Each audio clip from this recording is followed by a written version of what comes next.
안녕하세요. 법률정보쇼 송민 변호사입니다.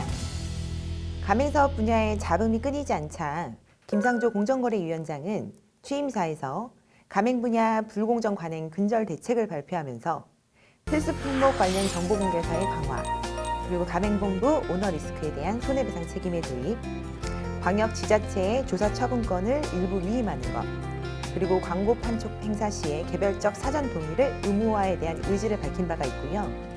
조만간 이에 대한 구체적 안이 나올 것으로 보입니다. 실제 가맹본부 오너 리스크에 대한 손해배상 책임은 내년 1월 1일부터 가맹계약서의 필수적 기재사항이 되었습니다. 공정거래위원회의 처분 수위가 갈수록 높아지고 있기에 가맹본부는 법률 리스크를 관리해야 할 필요성이 높은데요. 오늘은 가맹본부가 반드시 기억해야 할 7가지를 설명해 드리겠습니다. 첫 번째는 정보공개서의 철저한 관리입니다. 중요 사항이 누락된 정보공개서는 기만적 정보 제공이 될 수가 있고, 가맹점 수, 매출액에 대한 숫자가 틀리면 허위의 정보 제공 행위가 돼서 정보공개서 등록이 취소되거나 또 취소가 될 경우에는 재등록 시까지 신규 가맹점 모집이 불가하게 됩니다. 따라서 변경 사유가 발생하면 제때 변경 등록 등 지속적인 관리가 필요하고요.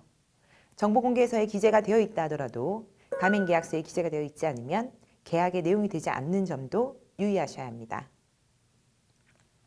또 계약 체결 시 제공해야 되는 필수 서류 3종입니다.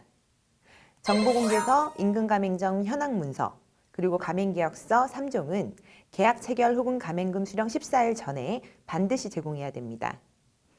예를 들어 1월 1일에 제공했을 때에는 1월 16일 이후 가맹금을 수령하거나 가맹계약을 체결할 수 있습니다.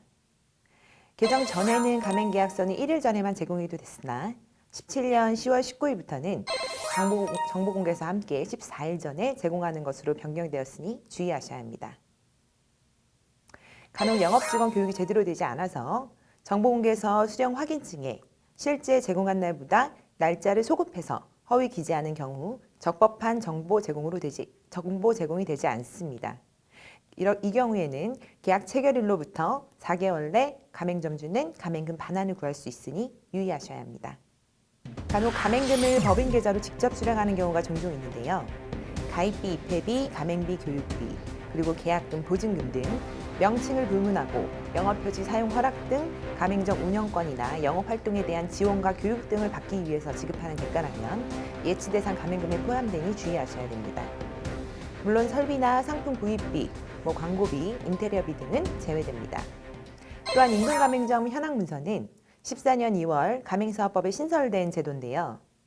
가맹희망자가 실제 영업 중인 가맹점을 직접 방문해서 운영 현황 등을 파악하고 창업을 결정할 수 있도록 하기 위해 도입된 것으로 계약 체결 전 혹은 계약 체결일에도 점포 예정지가 확정되어 있지 않아서 제공을 하지 못했다 하더라도 확정되는 즉시 임금가맹점 현황문서는 제공해야 합니다.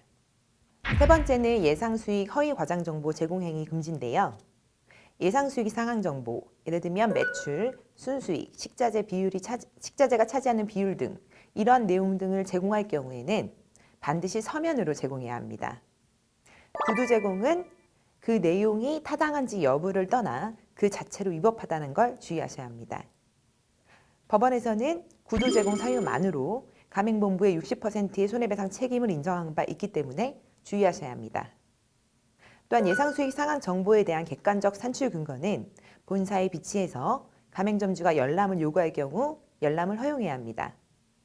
허위과장 정보 제공 행위 또는 중요 정보 누락이 인정될 경우에는 가맹계약 체결 전이라면 가맹금 전액을, 이로 인해 계약 체결에 중대한 영향을 준 것으로 인정되는 경우에는 계약 체결일로부터 4개월 이내 가맹점주는 가맹계약을 종료시키고 가맹금 반환을 구할 수 있고요. 4개월이 경과된 이후라도 민사상 손해배상 청구가 가능합니다. 또 홈페이지나 사업 설명회 PPT, 전단지 등의 자료의 내용상 가맹점 수라든가 지원 내용, 매출 등이 허위 과장이 없는지 주의하고 영업 담당자들에 대한 가맹사업법 교육이 필요합니다. 네 번째로 기억해야 될 쟁점은 바로 상권 분석입니다. 상권 분석은 소상공인진흥공단 상권 분석 보고서를 제공한 것만으로는 책임을 회피하기 어렵다라는 판례가 있다는 걸 주의하셔야 합니다. 사실 여부가 확인되지 않은 막연한 추정에 의거해서 산정을 했을 경우에는 허위 과장 정보 제공 행위에 해당하는 점도 꼭 기억하시기 바랍니다. 다섯 번째는 자전 매입 금지입니다. 자전 매입 금지 또는 고의 강제의 요건을 충족하지 못할 경우에는 불공정 거래 행위로 과징금 부과 대상이 되는 것도 주의하셔야 합니다. 가맹사업법은 강제하는 내용이 가맹사업의 필수적이라고 인정될 것, 또 특정 거래 상대방과 거래하지 않는 경우에 가맹본부의 상표권을 보호하고 상품 또는 용역의 동일성을 유지하기 어렵다는 사실이 주관적이 아니라 객관적으로 인정이 돼야 됩니다. 또 가맹본부가 미리 정보공개서를 통해서 가맹점 사업자한테 해당 사실을 알리고 계약했을 것, 위 세 가지를 모두 충족한 경우에만 구입 강제가 가능하다고 보고 있습니다. 여섯 번째는 계약 해지 절차의 준수인데요.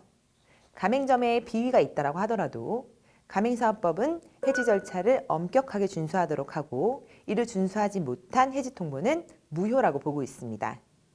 즉 가맹본부는 가맹계약을 해지하려는 경우 해당 가맹점 사업자에게 반드시 2개월 이상의 유예기간을 두고 계약의 위반 사실을 구체적으로 밝히고 이를 시정하지 않는 경우에 계약을 해지한다라는 사실을 구두가 아닌 반드시 서면으로 그리고 2회 이상을 통지하도록 하고 있습니다.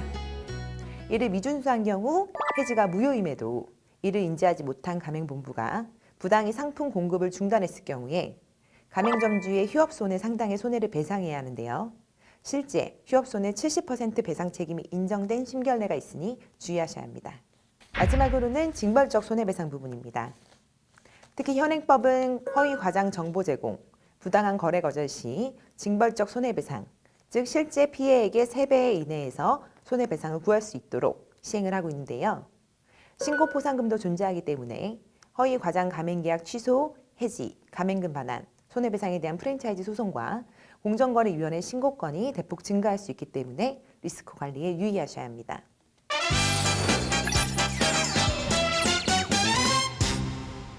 이번 주제 가맹본부가 반드시 기억해야 할 7가지 키포인트는요.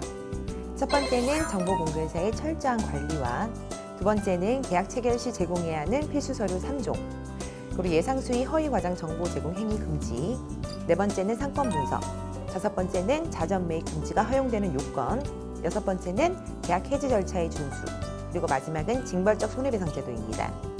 물론 그 밖에도 경업금지 조항의 무효, 또 영업적 침해 등 쟁점이 많은데요. 평소 꾸준한 법적 리스크 관리로 분쟁을 사전 예방하시기를 바랍니다. 지금까지 법률정보쇼 송윤 변호사였습니다. 감사합니다.